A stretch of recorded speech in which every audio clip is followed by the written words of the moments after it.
Thank you for those rebuttals. So now we're going to transition to our cross-examination portion of this debate. And once again, this is a total of 50 minutes. The first 30 minutes will be 15 minutes each to ask questions. And then the final 20 minutes will be more of an open discussion. Starting with Anthony, you're up for your 15-minute cross-examination of Dr. Deltuggy.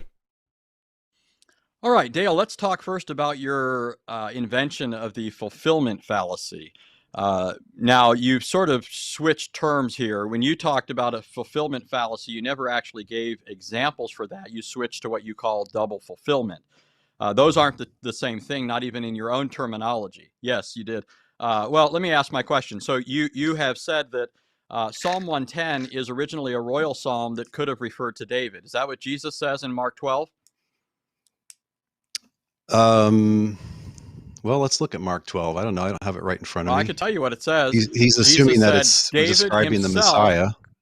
David himself, 1237, calls him Lord. How then is he his son? Is Jesus saying that this first had reference to David and then is fulfilled in him as a kind of double fulfillment, or it simply refers to him and that's who David was talking about? Sorry, what's the question? Okay. Your argument, your position is that there are double fulfillments going on, and that's how you try to neutralize the explicit statement in Mark 1:3. You said that Psalm 110 was originally fulfilled in David, but has a double fulfillment. It's fulfilled in Jesus. Jesus rules that out in Mark 12. No, he doesn't rule it out. Okay, 1237. David's the human author of this prophecy, which is being fulfilled. That's what he's presupposing. So was David referring to himself in Psalm 110?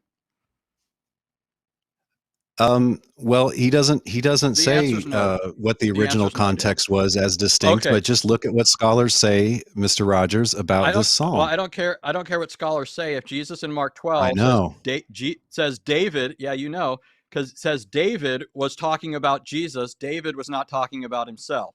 Okay, so what is your proof that Mark 1:3 is not talking about Jesus being the Lord, but rather the one through whom the Lord was acting? Mark explicitly says he's the Lord. You said he's the one through whom the Lord was acting. So what's your evidence for that? Yeah, my evidence is that the entire book distinguishes between God and Jesus. They're two different characters, and they're never said or assumed to be the same Lord or the same God. That's my evidence. You can't just keep saying the whole book says this if you can't even deal with one of the texts, in fact, one that comes at the very beginning of the book. The very beginning of the book calls him the Lord. So what proof do you have not to think of Jesus as the Lord, but as one through whom the Lord is acting? I have the context of mid-first century documents, sir, in which Jesus is commonly referred to as the one Lord in distinction from the one God. Ephesians 4, 1 Corinthians 8, etc. You said you're appealing to the whole book then, ignoring the verse 3 of chapter 1. How about 228? That's part of the book too. Context is king, man. Okay, well here, listen to the king. In 228, the king says, the Son of Man is the Lord of the Sabbath, a divine institution. In 11:3, he claims to be the Lord who has ownership over the property of others. In 12, which we were just talking about, he claims to be David's Lord. Over and over again, he's called the Lord. That's the context of the book that you're appealing to, saying Jesus isn't the Lord. So again, what is your justification? Since you don't have the context of the book, what's your justification for saying Jesus is not the Lord according to Mark 1:3, the explicit statement? Is it something encoded there? Is it just some esoteric meaning that you read into it? How do you get out of it that he is not the Lord when Mark says he is the Lord? So I'm granting that he's the Lord in this new Christian sense of the term the Lord, like the Lord Messiah, the Lord Christ, the one who God has made Lord in Christ. Not the Lord of the Old Testament, who's the one God. This is his Father. Right. Who's Mark quoting? I think your question presupposes that there isn't that distinction. Who's Mark quoting in 1:3? Mark 1:3. Well, we know it's a mashup of three texts. Isaiah. He's quoting Isaiah in Mark 1:3. Okay. That's right. So what is the meaning? What does the meaning have there? When you read Isaiah 43, who is the Lord? It's Yahweh. Okay, so when Mark quotes it, he's giving it some new esoteric meaning. He's thinking it has another fulfillment.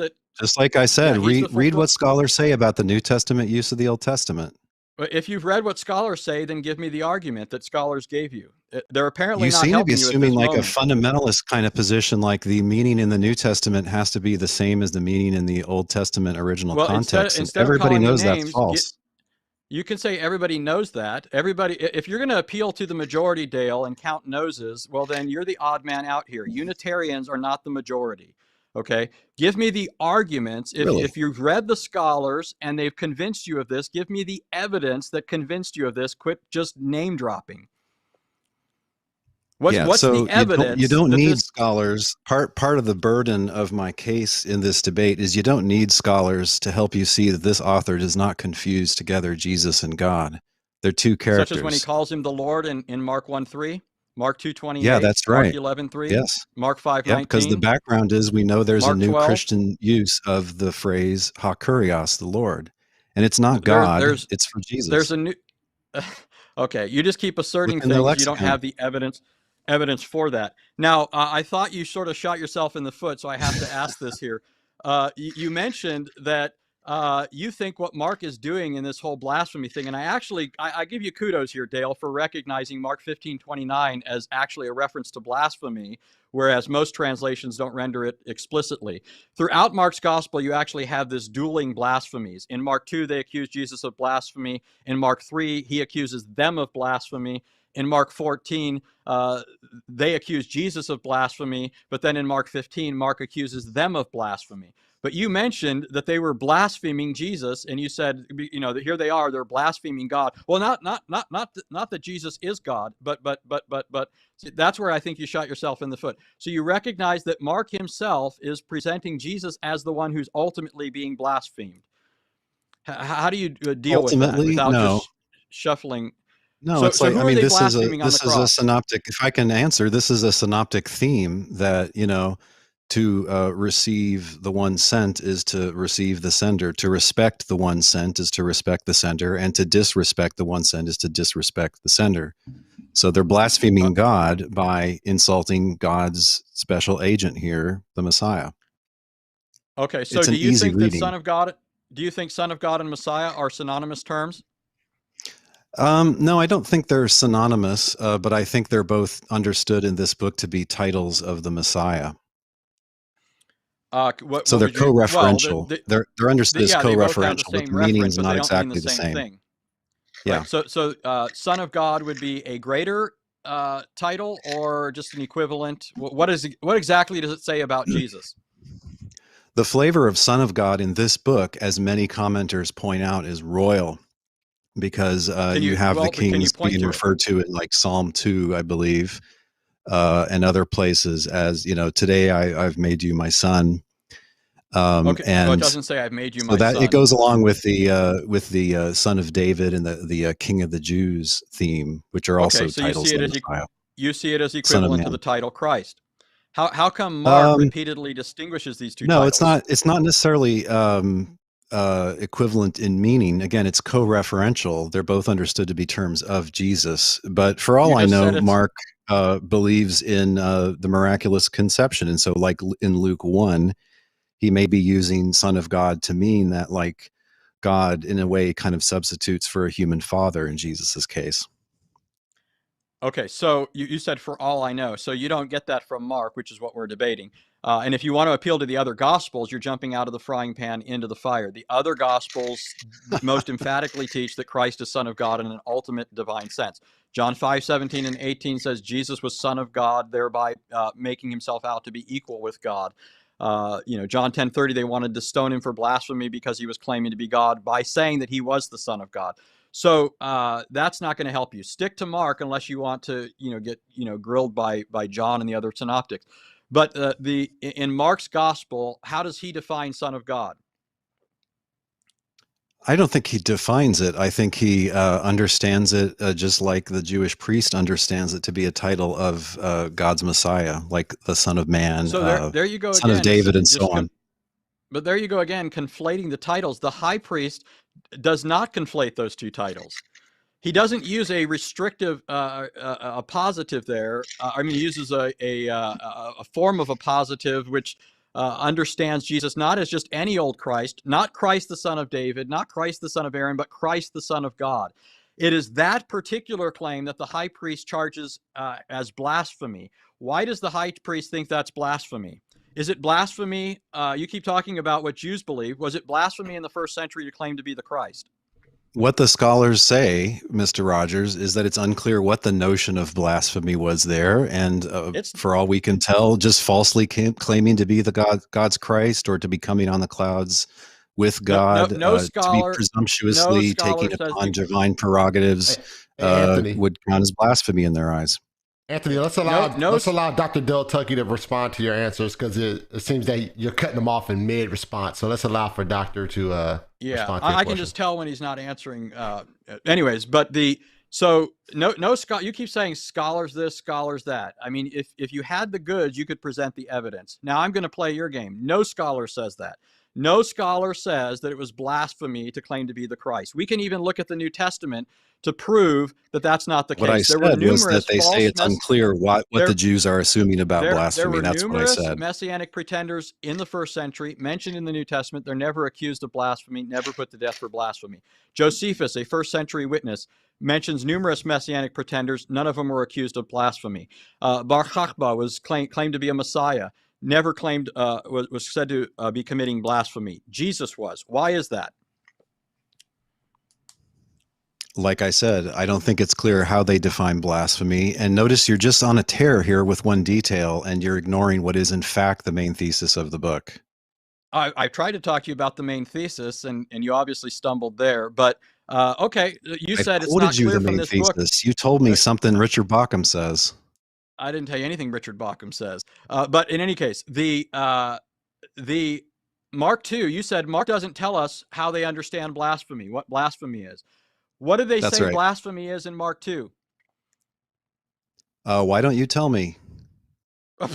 They said he was claiming to be God. Who does man think he is? Who can forgive sins but God alone? So they understood blasphemy. They're not saying he's claiming to be God. That's absurd. And the author doesn't say that. They're saying it was blasphemous to claim he can forgive sins. They're looking at him. They know he's not God. They're not saying he's claiming to be God. So in their minds, what is blasphemy?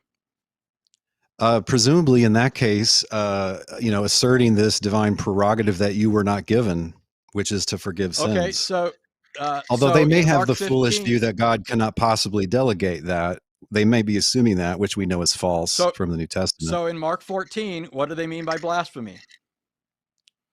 We have an established understanding now of what they understood by blasphemy. What is going on in Mark 14?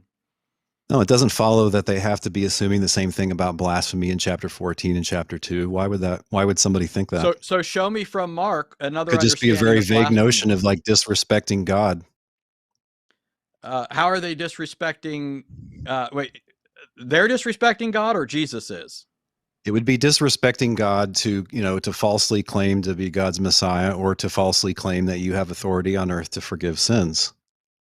Okay, so I'll let that lie for right now.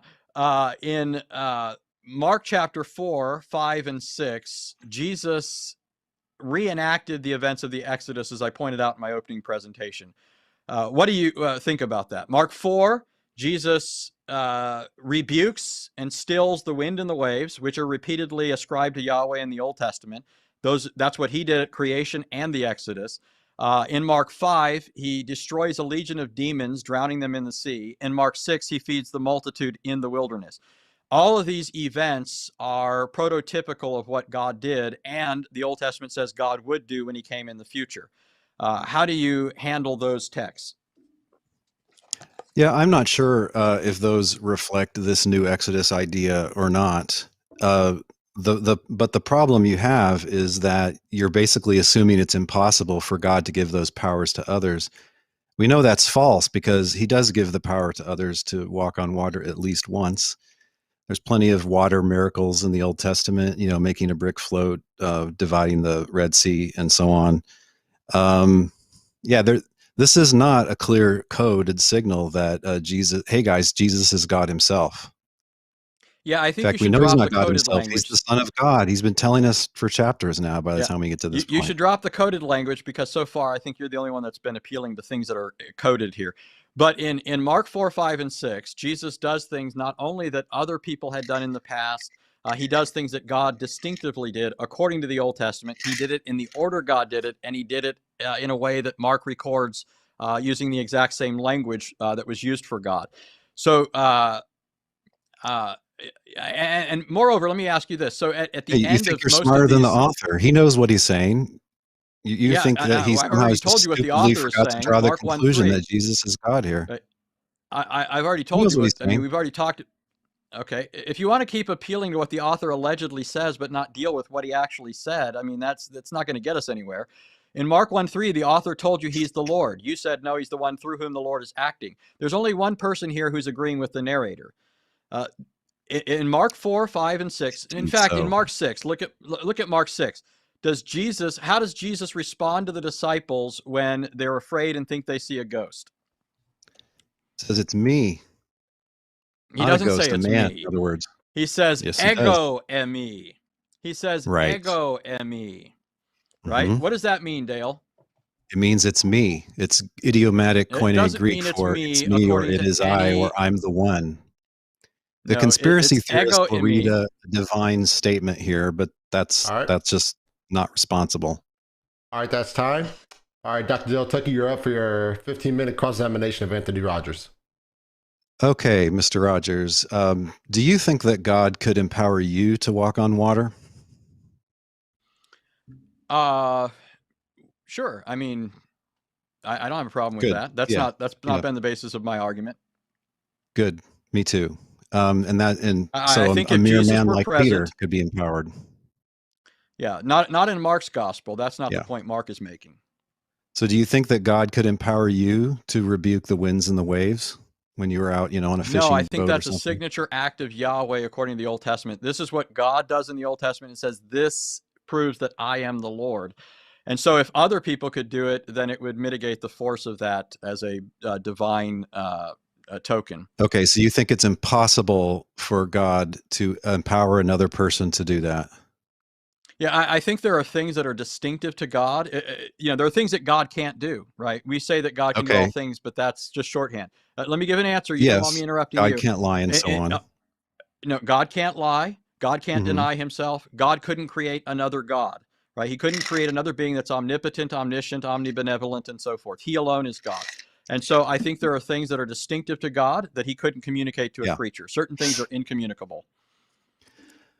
Right. So you're claiming that an almighty, all-powerful, all-knowing being could not empower, say, Anthony Rogers to, say, be still, and it would make the wind and the waves be still. You're saying that's something that the omnipotent God can't do?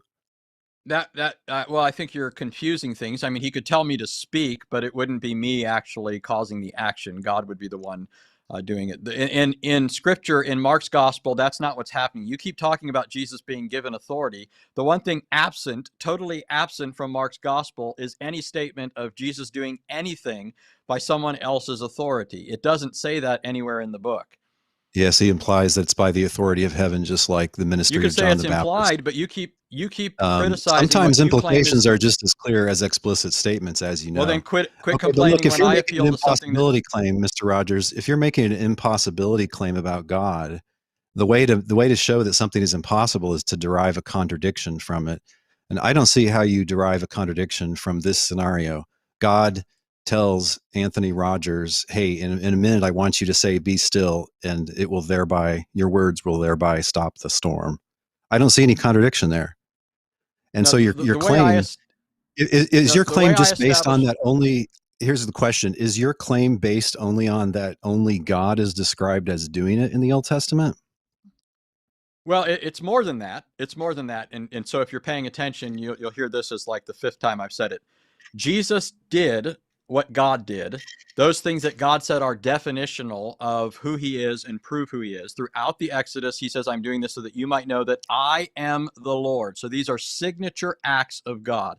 Jesus does what God says are signature acts. He does them in the exact order that God did them.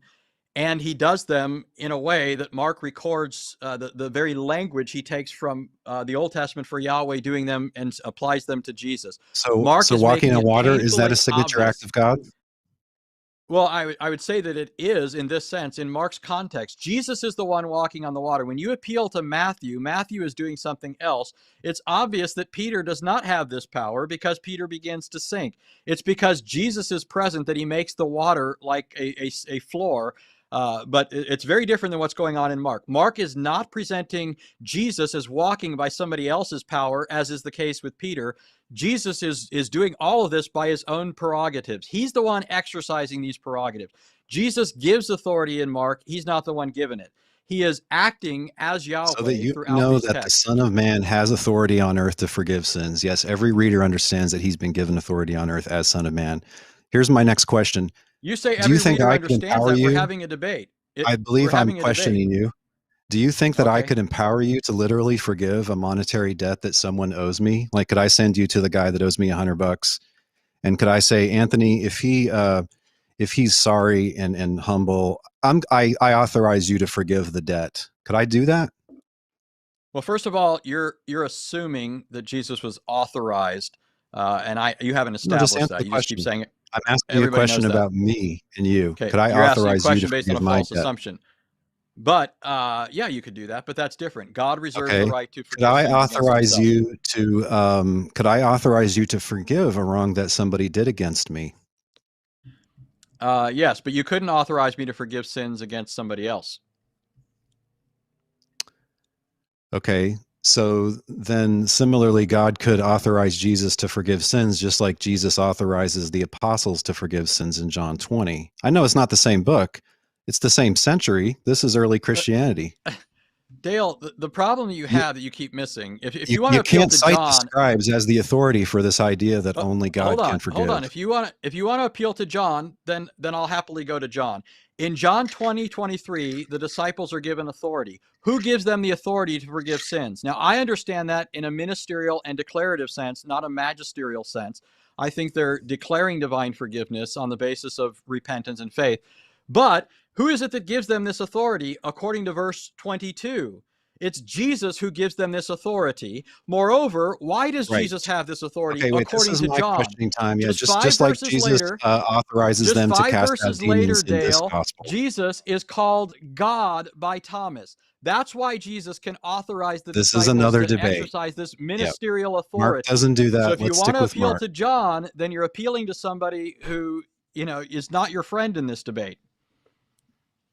Yeah, that's a nice little debating point. Obviously, I understand him to be referring to the one Lord and the one God. So do you agree that apart from Jesus, the only person who's described in the New Testament walking on water is Peter? Wait, ask that question again? Aside from Jesus, do you agree that the only person in the New Testament who walks on water briefly is Peter? Yeah, I agree. There's one other person who attempts this and fails. Well, he does it for a little bit and then he fails. Yeah. Okay, so does it follow from that I think that I could get Peter can walk on water? I could get two steps. And listen to my question, please. Does it follow that only Peter can walk on water? Well, he failed again, but I mean, I'm not even sure what you think you're asking here. What I'm asking is, because he's the only one described doing it, does it follow that he is the only person, again, other than Jesus, who could do that?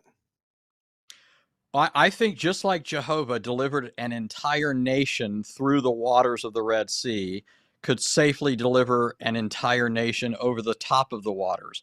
But it's only Jehovah that can do that. And Mark is presenting Jesus as Jehovah.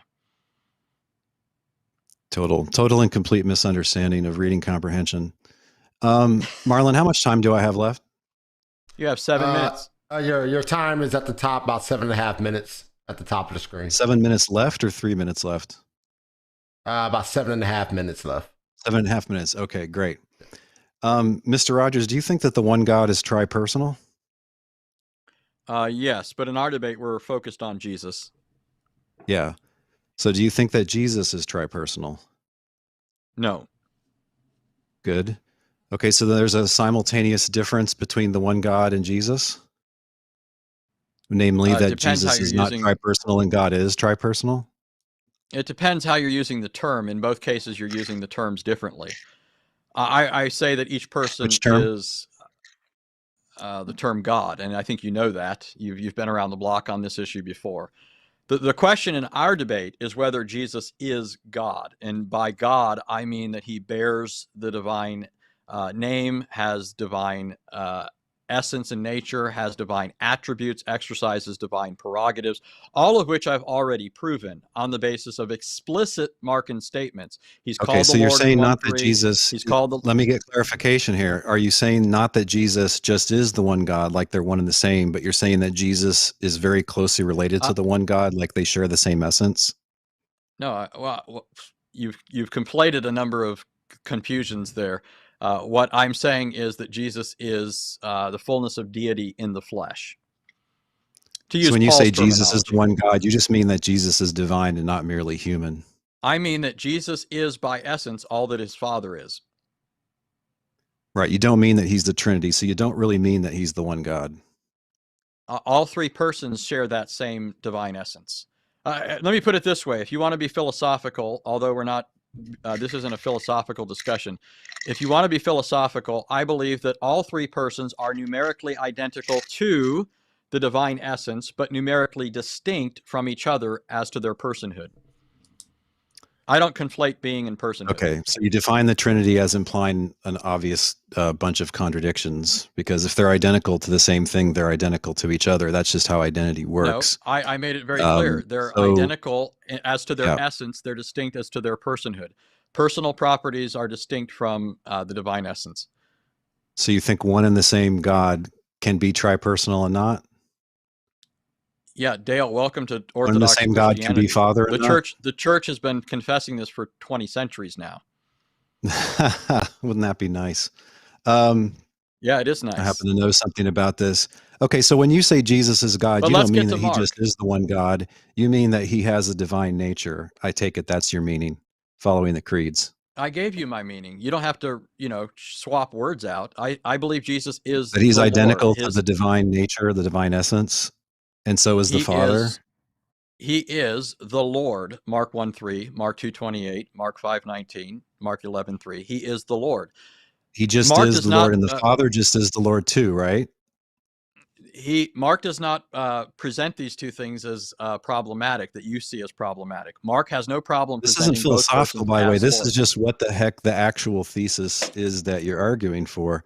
You say that Jesus, a minute ago, you just said that Jesus just is the divine essence. And you also say so are the other person. So the Father just is the divine essence. Okay, but things identical to the same thing are identical to one another. So it follows that Jesus just is the Father. It can't differ from the Father in any way. What follows is that you're not following transitivity of all identity. of what I said. You're trying to derive a contradiction from half of what I said and then inserting the other half that you just make up. I didn't simply the other half say doesn't that help they any. were Once identical. you get contradictions, you I get said them. the persons are numerically identical as to their essence, numerically distinct as to their personhood. And so it's irrelevant for you to say things that are numerically identical to each other are just the same thing. They are one as to their essence, distinct as to their personhood. The Are you Son endorsing is not a theory the Father of divine as to his personhood.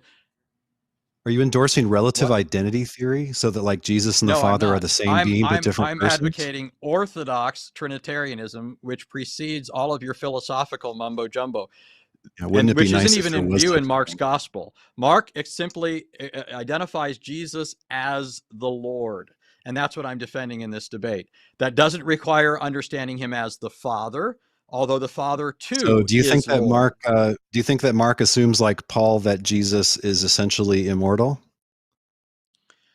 Yeah, he is immortal as to his divine nature, of course. Do you think Mark presents Jesus as only dying in his human nature and not his divine nature?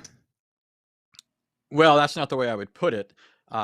It was a divine person who became incarnate. So a divine person experienced death in and by means of that human nature that was united in himself.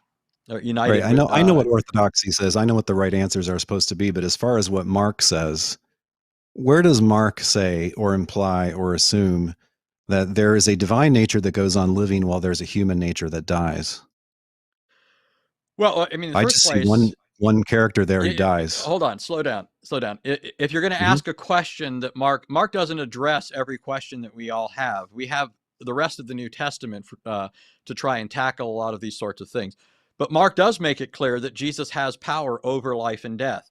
Jesus raised the Syrophoenician woman's daughter in Mark chapter 7. Jesus, exercises this things like divine the apostles prerogative. later do. Okay, I want to go on to a different question before I'm out of time. Not just like the apostles did. The apostles did it by having authority conferred on them. Yes. Mark never mentions Jesus having authority conferred by the power on of him God's Spirit in both cases. My next question is, Jesus has confessed lack of knowledge when he says only the Father knows the day or the hour. Do you take that at face value, that literally Jesus does not know, like does not know in any way? No, that's not how I understand it. Your reading of that, I mean, there's, I think I know what you're talking about, right? It's common for, it's common. I mean, first of all, I think it's funny because I think you're an open theist. So no, you don't understand it that way. Don't comment on what a goofball I am. Just answer the question. He does know the day or the hour, just not in a certain way. No, you think he does know the day or the hour? There to be. You want me to answer? You got 30 seconds. I take the word there to be used in a declarative sense, the same way Paul uses it in 1 Corinthians 2:2. Paul said, "I determined not to know anything among you except Christ and him crucified." Okay. This was a well-known Jewish, this is Augustine's fallacious misreading. Yeah, I know this. You can call it a fallacious misreading, but if I had more time, Jesus really does know it, and he says he doesn't know it without qualification, then he's a liar. Because he knows that his hearers will understand if him. If you're going to misrepresent my argument, then you're a liar, because that's not what I said. I know the Augustine reading that he just means that he's not declaring. All right, time has expired. It's getting a little chippy, you guys. I heard both of you guys throw a little, I will almost consider ad hominems at each other. So let's make sure that we're being cordial and respectful to each other so we can make sure we have a good conversation, okay? Hey, we're still having coffee together. We have to be a little uppity in these things. I don't take these things personal. I'm going to go to bed tonight without thinking anything about what Dale called me. It's I'm having an argument here with Mr. Rogers. It's a beautiful day in the neighborhood. What's the problem? Yeah. I love it. We're not mad at each other. All right. So now we're going to transition to a more open discussion for about 20 minutes. So you guys got it, man. Have a free-flowing conversation. Let's finish this business about Jesus. Tell me what you think I was misunderstanding about your Augustinian take on that passage where he doesn't know the day or the hour. You're saying Augustinian, but I really don't think you're familiar with the extent to which this was a patristic interpretation. So here's what I would say. First of all, the vast majority of Christians would probably say that this statement in Mark 13:32 is resolved in terms of Christ's two natures, as both God and man. As God, he knows all things, just like as God, he's everywhere. As man, he is limited, has human attributes and characteristics, and so doesn't know everything, but grew in wisdom and so forth. While it's certainly true that Jesus had two natures and has the attributes and characteristics distinctive to those natures, and so can be spoken of from both vantage points, I don't think that's what's going on in Mark 13. Throughout Mark's gospel, Jesus is being presented as the bride of his people, the bridegroom. And by the way, am I still coming in clearly? Because it looks like I'm pausing a little bit. Okay, sorry. I hear you. So Jesus is called the bridegroom in Mark 2. Throughout the book, it's mounting up to this idea that Jesus is taking a people for himself, just like Jehovah in the Old Testament, by the way, who's called the bridegroom of his people. But Jesus is going to come back for his bride, and that's what the discussion is in Mark 13. Jesus returning as the Lord of the house, as the bridegroom of his people, inaugurating a great marriage feast. In a first century context, when a Jewish son was going to go and get his bride, it was a father's prerogative to declare the day and the hour. Nobody else had the right to declare that day. That didn't mean that the son didn't know it. It just meant that it wasn't his prerogative to declare it. That's how I understand it in Mark 13:32, in light of first century Jewish wedding customs, as well as the fact that that's what's being talked about there in the context. And that's a usage that's found throughout the New Testament, or it's found throughout Scripture, especially the hiphil form of the word know as used in the Old Testament. And I already quoted a New Testament passage about this. right? In 1 Corinthians 2:2, Paul said, I resolve to know nothing among you except Christ and him crucified. Paul didn't literally mean he doesn't know the day or the hour. An Old Testament example would be Deuteronomy 4:9, where God tells the people of Israel that they're to know them to your children, meaning God's wondrous acts. This I recognize the usage here. It. But what he's saying here doesn't fit that at all. First of all, neither the narrator nor anybody else says, "Oh, okay, well, I guess he just can't declare it." But look, it's not. His point is that only the Father knows it. His point is that only the Father knows it, not that only the Father declares it. That doesn't come into it. It's talking about a lack of knowledge. Dale, that's what you're claiming, Dale. But I'm giving you a different interpretation. Neither the angels in heaven nor the Son, but I'm telling you how the word "know" functions. Dale claiming that he doesn't. That he's claiming lack of knowledge there. You're saying not knowing means I'm not like empowered to declare it. I'm not authorized to declare it. That's how the term "know" is being used. That's how authorized to declare it. That's not in view. It is. What is it? In view is the traditional Jewish assumption but I just Jesus gave you knows everything. for it. Sorry, that God knows everything. That's what's in view. Okay. Dale, you're ignoring my explanation and then just reinserting your own interpretation of the word "know" there. It's fine if we disagree on the meaning of the word "know," but you can't just pretend that I'm sharing, I'm just, making something up. Not to have heard my comeback. The issue is not that the Father has the privilege of declaring it. There's no hint of that in the text. That's how the term "know" is functioning. That's my point. Yeah, this is when Paul said, "I resolve to know." You can find Irenaeus and other early Christians who just say, "Yeah, the Father's greater in knowledge." He says the Father's greater than I, and specifically, he's greater in knowledge. And they're pointing precisely to this passage. And they don't all know about this magical save, where it just has knowing just has to do with declaring. First of all, I think you're misrepresenting Irenaeus. But the point that I made, there's a variety of interpretations among Christians. Some resolve it in terms of Christ's tutors. That's not the resolution. I don't think that that's false as far as, Christ having two natures and therefore, two sets of attributes in accordance with those natures. But what I'm telling you is this fits the first century Jewish custom. It fits what's going on in the context. It fits not only Old Testament, but New Testament usage of the term "know." The term "know" often is used in a declarative sense.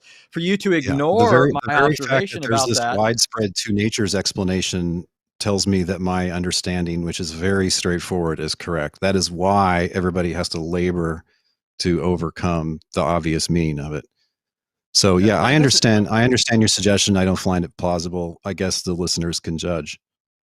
Yeah, they can judge because Jesus is presented in Mark's gospel as not only a man, the Christ, but also as the Lord, Mark 1:3, Mark 2:28, Mark 5:19.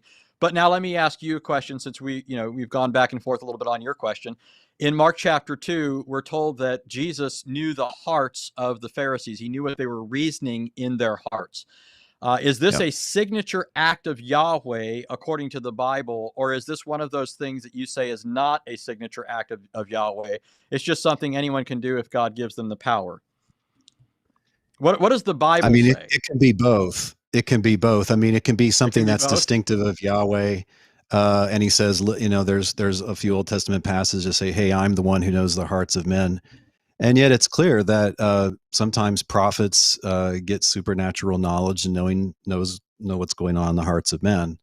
So my observation about that is just look, if Mark wants to communicate that Jesus is God because he knows the hearts of men, he can have the narrator say it. He can have the good guy say it. He can have the bad guy say it. He can just say it by clear implication. He just passes it all by.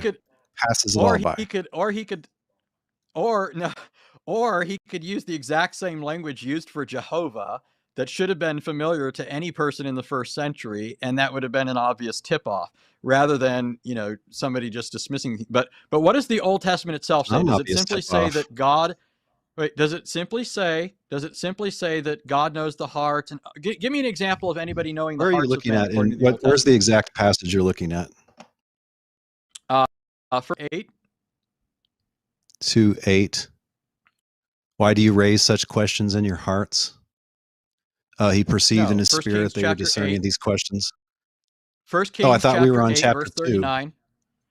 Yeah, okay. Well, let me quote this. 1 Kings 8:39 says, you alone know the hearts of the sons of men. Okay. This is a signature act of God. This is something that he claims to have the sole prerogative to do. Mark chapter 2 says Jesus knew the hearts of the religious leaders, what they were reasoning in their hearts. Right. Yep. In a context where they're accusing him of blasphemy for doing what only God can do.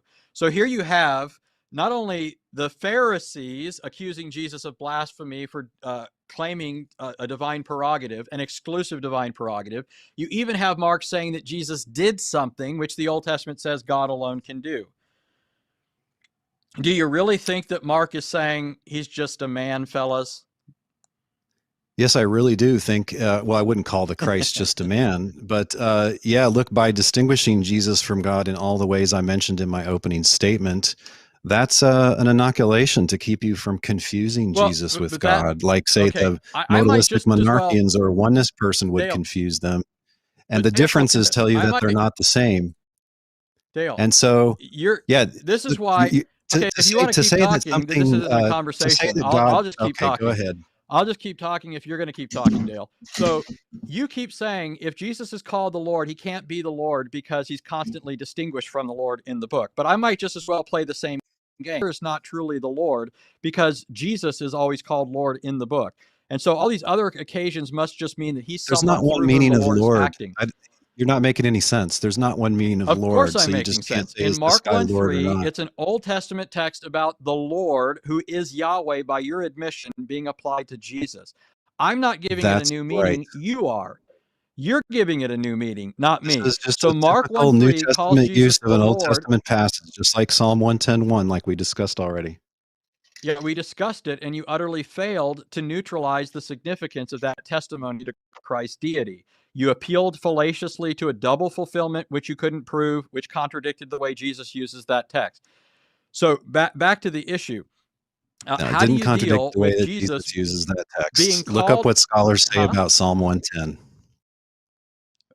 What did Jesus say and about Psalm New 110? Testament Use of Old Testament passages. Forget your unnamed scholars who haven't given you any evidence that you can use in this debate because you haven't used it. You just keep dropping their well, I would say you're dropping their names, but you haven't mentioned a single name. Tell me, name for me. It's better than these half-baked confusions of Jesus with God, which are refuted by all the differences between Jesus and God in this book. Jesus can't be God. He dies. What differences? What differences? He such can't as be Jesus God being because the one he talks to God as somebody else. He worships God. He prays to God. He's not God. He talks to his Father. The Father talks to Jesus. Does that mean the Father isn't God? Yeah. Jesus is called the Lord. The Father talks to Jesus. Therefore, not the Lord. That's your form of argumentation. Yeah, the question anachronistically assumes that you can. The question anachronistically assumes that you can read this book using the idea of multiple persons in God, and that just didn't happen in the first century. It happened in the 4th century. It's not even in Irenaeus. It's not even in Origen. Dale, what I'm talking about is found throughout the ancient fathers. The only person who cited any fathers in this debate is me, even though I don't need to. We're debating Mark's gospel. The ancient fathers don't make this mistake of thinking that Jesus is God because of this prophecy. They don't. They have the Logos as a lesser divine being. They call him a second God. Justin calls him a second God. Origen says he's two in number, and so on. I don't agree with your erroneous interpretations of the Father, and not really debating. It's a good thing because one of us knows more than the other about the church fathers. But continue.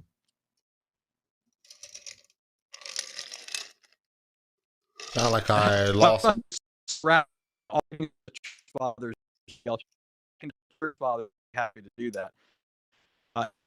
One of us even quoted.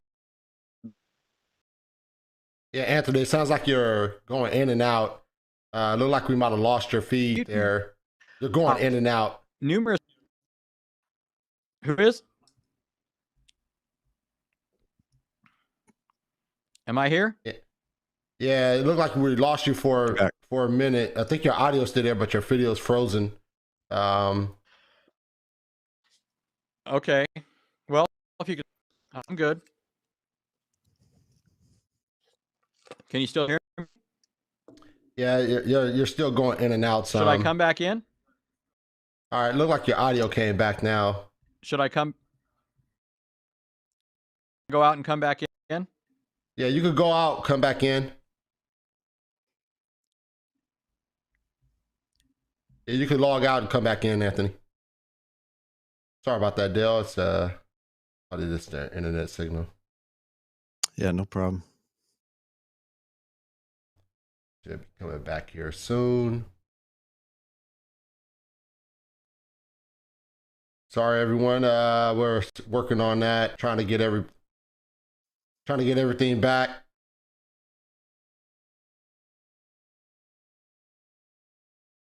Where is it?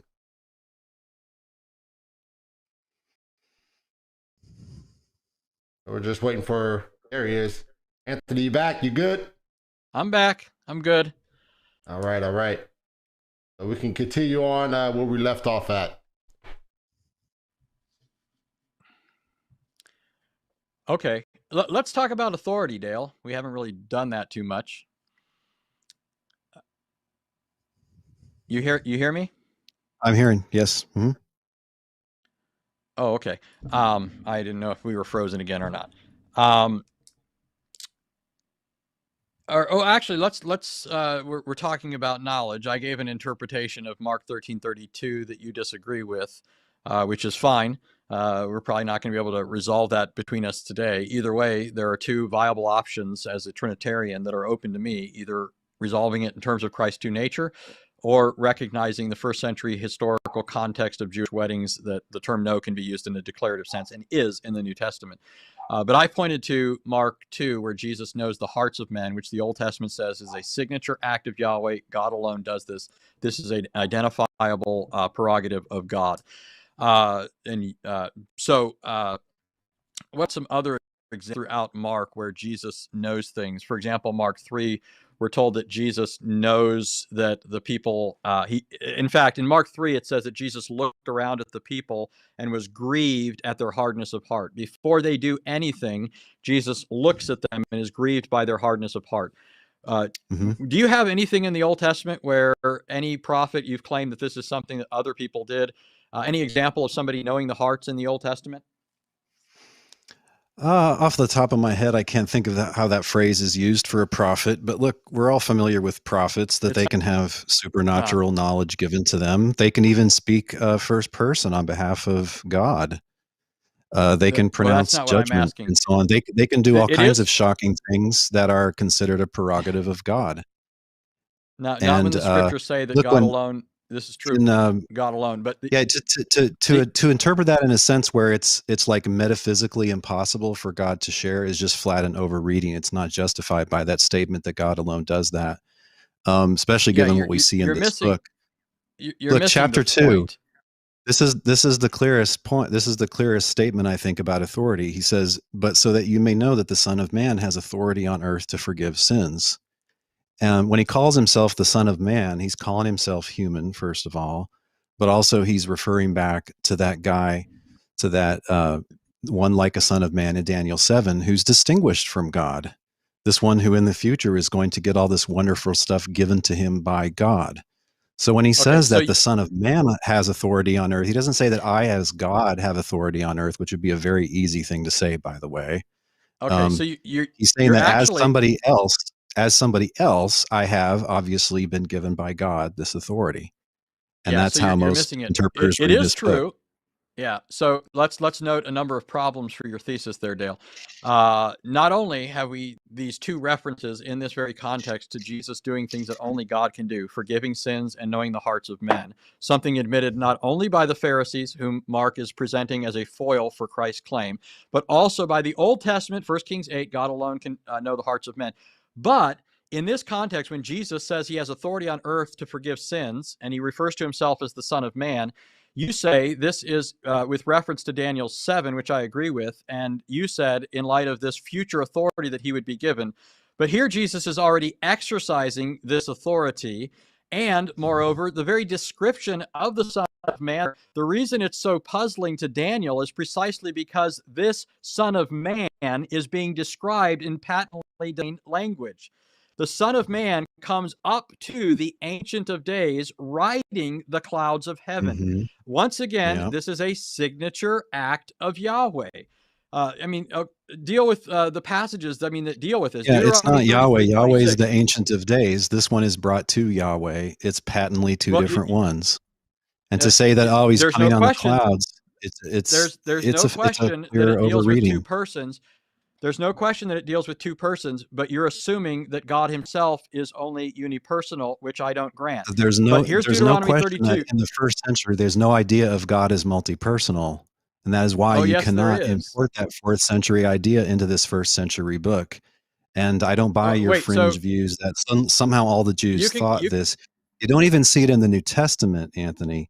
You don't see in the New Testament the Jews treating God as multi-personal. He's the Father, he's the King, etc. It's a singular personal pronoun. Well, in the first place, you can call it a fringe view, but between us, the only person who actually has a background and education in Judaism is me. Besides that, I could easily quote the Targums referring to more than one divine person. I could quote Genesis 1:26, where they say the divine us is a reference of God, his word, and his Shekhinah, his spirit. They're having I'm aware of these intermediary figures. Yep. Not intermediary. It's three persons being addressed by the Father, his word and his glory, his spirit. That's precisely the Trinitarian position. That's why Talmudic scholars like Daniel Boyarin or Alan Siegel, a Second Temple Jewish scholar, numerous other scholars say that first century Second Temple Jews did in fact believe in more than one divine person. So if you want to talk about fringe scholarship, it must be the unnamed scholars you keep referring to. But back to Daniel 7. Yeah, no, it's Deuteronomy pick up an 33 introductory says that book on Old Testament theology. They'll say the Trinity is not in the Old Testament. End of sentence. 2 Samuel 22:11 says he appeared on the wings. 18:10 says he sped upon the wings of the wind. Over and over again, it speaks of God as the one who rides the Isaiah 19:1. So the Son of Man in Daniel 7 is being portrayed in a way that the Testament portrays Yahweh. What's unique about this? A man. And that's why Daniel marvels. That's an absurd misunderstanding to think that the Son, one like a Son of Man, is Yahweh himself. This is why traditional interpreters would think it was the Messiah or even a personification of Israel. It's not God. What do you mean by traditional interpreters? Like Jewish interpreters in these times. They're taking it in some cases as a divine intermediary, in other cases as a Messiah, in other cases as a divine intermediary. Yes, like you see in Philo, for instance. Although he's utterly confused. His divine powers sometimes are intermediaries and sometimes they're divine attributes. So far, the only name we've had for a position ends up being closer to mine and not yours. You've given us one name for, these beliefs, Philo, and his position's closer to mine than yours. The problem with your position is you think you're smarter than Mark, and you think that Mark is saying a bunch of things that Mark is not saying. That's the fundamental problem with your position. All right, guys, that's time right there. So now we're going to transition to closing remarks. Thank you for the fiery and educational and entertaining cross-examination. I do appreciate you guys for that, for the interaction. So now we're going to transition to closing statements. Once again, these are 5-minute closings. And Anthony Rogers, you're up for your 5-minute closing.